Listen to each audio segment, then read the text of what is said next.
several different cows. I know this is the one. Don't have a picture. So it's good for comparative reproductive anatomy and physiology. So we've got these labeled as to where they are in their gestation. This is an open cow in diestrus, this one. There's an ovary that kind of popped out. But let's go ahead and feel this, because what's really, really important when you guys are palpating, transrectal palpation in cattle and horses, is palpating slight textural differences, all right? When you read radiographs, what do you look for? Subtle shades of gray, right? To say whether or not you got a liver or a spleen next to the bowel, or just fluid in the abdomen or something like that, okay? Bone is very, very dense, right? So all these continuum of a shade of gray, when you're palpating, it's subtle textural differences that you want to feel. So let's go ahead and palpate this and pass this around. And this is the crown of the CL. This is mimicking here. Okay, and a lot of people feel this and go, oh, I feel the CL, or corpus luteum. You know, that's just the crown. Because remember what happens in the way that cattle ovulate, and most other species except for the man, is they have a follicle, which, if you were feeling a follicle, how would you describe what it feels like? Fluid filled, or not quite that big, like a blister, right? A blister, burnt your finger, right? And feel that? It's fluid filled and kind of smooth. That's what a follicle is going to feel like in cattle. Horses are going to be much larger, right? So you've got a blister-like feel, and that's a follicle. And most cattle don't exceed more than about 2.5 centimeters in diameter before they ovulate, which is about the size of the tip of my thumb. Okay? So it ruptures up through the tunica albuginea, and you get some crepitus there from the tearing of the tunica albuginea, if you get it fairly close, and even a depression, often called the ovulation depression. Then what happens? It fills with blood, right? So what would be the textural difference in corpus hemorrhagicum compared to a follicle? Viscous. Pardon me? Viscous. Well, viscous, but think about a blood clot. It's going to have a spongy texture to it, right? Okay. Then it gets more organized, and it luteinizes, and then it's going to have more of a liver-like consistency, because now it's more firm. Okay. So, what the crown is, if you think about it, when they ovulate, ruptures up through that tunica albuginea. Sometimes some of that blood and tissue gets trapped up on the surface as that wound, if you will, on the ovary contracts, and it traps it above it, and that's what the crown is. And so that's an indication that there is a CL on that ovary. It's not the CL itself, it's a part of it. So if you palpate this and feel it, there is a textural difference between where that, just below that crown, and the rest of the ovary. On this particular simulation, the ovarian stroma is softer than the CL. But a lot of times in cattle in real life, the stroma is actually more firm than the CL. The CL is going to have a liver-like consistency to it. And in cattle, it's the presence and the size of the CL that tells you where that cow is in her cycle. Okay? Whereas in the mare, we don't feel the CLs typically, right? Because they're on the inside. Remember, the mare's ovary is inside out compared to other species. And so she ovulates down through the ovulation fossa, right? And you can feel the corpus hemorrhagicum, right? Because if you've been palpating that mare, you knew she had a follicle, you go in and check her the next day after she's ovulated for 2 days, and that follicle's not there anymore, and now it's got that real spongy texture of a blood clot. And after that, it's very difficult to feel that CL because it's deep in the stroma and not on the surface, whereas in cattle, a CL is going to distort the size and the shape of the ovary, not so much in the mare. Okay? So in the mare, in the cattle, we use the size, the presence and the size of the CL to say where she is in her cycle, right? A CL3, 3 centimeter diameter corpus luteum means that it's functional, she's in diestrus. And then it starts to regress. It becomes a 2 centimeter, or CL2, and a CL1. And at the same time, she's bringing follicles up on that or the other ovary, and she's coming back into heat. So that's how we tell in the cow. In the mare, we base it primarily on the follicle size, but we have to take into account her cervical tone and her uterine tone, right? Because that tells us how much progesterone influence is there. Progesterone in the mare tightens the cervix, tones up the uterus, okay? So that in conjunction with the follicular size, the waning of that loss of tone with a growing follicle to say where that mare is approximately in her cycle. Okay? Whereas in a cow, it's primarily the CL. But we also use uterine tone in the cow too. Remember, the cow and the horse are different in how progesterone affects the tone of that uterus. In the horse, progesterone brings up tone in the uterus, tightens and elongates the cervix. In the cow, cervical palpation, you don't feel much difference throughout the cycle, but you will have difference in the tone of the uterus. And in the tone of the uterus in the cow is when she's in heat, it actually has a tonic feel because of the edema in the wall. It actually a pitting edema, kind of like going and getting a roll of Pillsbury dough and pushing on it. You know, y'all ever felt pitting edema in the leg of an animal? Well, that's what that uterus of a cow feels like when she's in heat. Whereas under the influence of progesterone, it's flaccid, the opposite in the mare.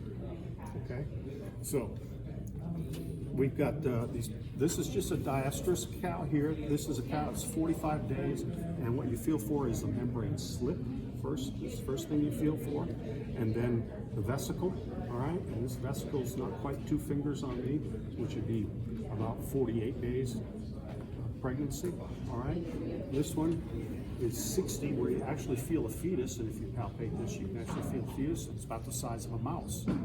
Okay, this is 90 days, and you see mimic here the caruncles on the surface of here, together with the fetal cotyledons makes the placenta. Okay. So you can stage the size, the age of the conceptus based on vesicle size, fetus, and that type of thing. So the cardinal signs of pregnancy in a cow are membrane slip, embryonic or amniotic vesicle, and the fetus itself. Okay. So in the mare, though, we palpate for the size of a bulge. Okay. So at 45 days, you've got just this little vesicle here. But remember, in the cow, that thing is elongated. That conceptus is elongated throughout the uterine horns for maternal recognition of pregnancy. Whereas in the mare, it stays spherical and moves until about 16 or 17 days and fixates. So in the cow, you have all of these membranes, everything distributed, but the vesicles, all you're feeling is only about, at 45 days, is only about 1.5 to 2 fingers in diameter. Whereas in a mare, you're going to get something that's about the size of a softball because it's all contained. Okay? So you use the size of those bulges in the mare to say where she is. We'll see if you got a maiden mare and you're an experienced palpator. Back when I just got out of school, we didn't have ultrasound. And I'd have to palpate mares at 18 to 21 days to say whether or not she's pregnant. They got a vesicle about the size of a golf ball. Okay, so on a young maiden mare, you can feel that. In an old mare, especially one that's got a foal by her side, that can be really difficult. But it also use the other things. What's the tone of her uterus? What's the tone of her cervix? What's on her ovaries at that time? You know, because at 18 to 21 days, she should be coming back into heat. And if she's not, even though she may have a big follicle there, that's the main reason that she may not be showing heat or have high progesterone at 18 to 21 days. Probably pregnant, right? All right. So if we go over here, this is more like a T, right? Comes out here, and they've got a very long uterine body. Whereas the cow's got a very short uterine body. This is the front of her cervix, and the horns are really more Y-shaped, and they curl up and taper towards the end. Okay. So the other thing is, notice how the broad ligaments are in the cow. The broad ligaments in the cow hang that uterus like a hammock. Okay, so when we palpate a cow, we actually go in and grab the cervix and retract it, and then hook the ventral intercorneal ligament and roll it, and actually pull it back into the uterine, or into the pelvic area, and work your way down the horns to find those ovaries. Okay, and cow ovaries are much more mobile with the way the broad ligaments are compared to a mare. So sometimes you can find that ovary way over on the opposite side. But if you work your way down that horn and find it, and then if you just try and grab the ovaries when you're palpating, they're just going to pop out of your fingers. So when I find them, I'll actually take my fingers and hold them like this. And then I'll take my thumb and my forefinger and go over that and see what structures I can find on it without popping away from me all the time. In the mare, again, it's more T-shaped, And the ovary, the broad ligaments lay like a sheet on top of it, so when we're palpating the mare, we can't retract it back into the uterus. But what we want to do is feel the ventral aspect of that uterus, all right? We got the sleeve on, we've got the rectum, and we've got the broad ligament on the top. All that's going to impede our ability to feel. And that's why when you get on the mare, you don't just slide your fingers over the top. You want to get on the ventral aspect and really get a good feel of that for the tone, the diameter, and that type of thing. So again, we're feeling the tone of the horns, tone of the cervix, and then what's going on in the ovaries to say where she is in her cycle. Whereas in the cow, it's primarily the presence or absence of a CL, and if she's got a CL, how large it is. Okay. So the other difference is in the mare, because that cervix is so dynamic, when we breed a mare, we actually put our finger into the cervix of the mare, run the pipette underneath it, and deposit the semen in the uterine body. Or these days, a lot of times we're actually working it up to the tip of a horn. All right. When a stallion breeds a mare, that cervix is wide open. In a mare, a pluriparous mare that's had no foals especially, and he ejaculates directly into the uterus. Right? Whereas in most other species, including the cow, when the bull breeds her, his penis stops at the anterior vagina and he sprays the cervix, all right? And then those sperm migrate up through the cervix and then into the uterine body, then up into the fallopian tubes. Question? Speak up, I can't hear you. Oh, I'm sorry. So the big difference in breeding cattle versus breeding horses is we deposit the semen directly in the uterus going per vagina. Right? Go through the vagina, we go through the cervix, and deposit it in the cow. We actually put our gloved hand in the rectum and grab that cervix, and then you think, okay, I got to pull that cervix back and get that pipette started. Okay? But no, what you do is you actually pull that cervix away from you, straighten it out, because otherwise you get a bunch of folds in the anterior vagina, and your pipette gets hung up in there. Okay, so you straighten that out, and then what I would do was use my pinky as a guide. So this is per rectum, and I've got the cervix like this, and I'm going in per vaginum with the pipette, and I find it with my pinky here, and then guide it into the cervical os. Now you think, okay, now I just push that forward and deposit the semen. No, it's not what you do in a cow. What you do is actually gently work that cervix back over the pipette. And then when you feel that it's in the uterine body, you deposit the semen there. Because if you push too hard,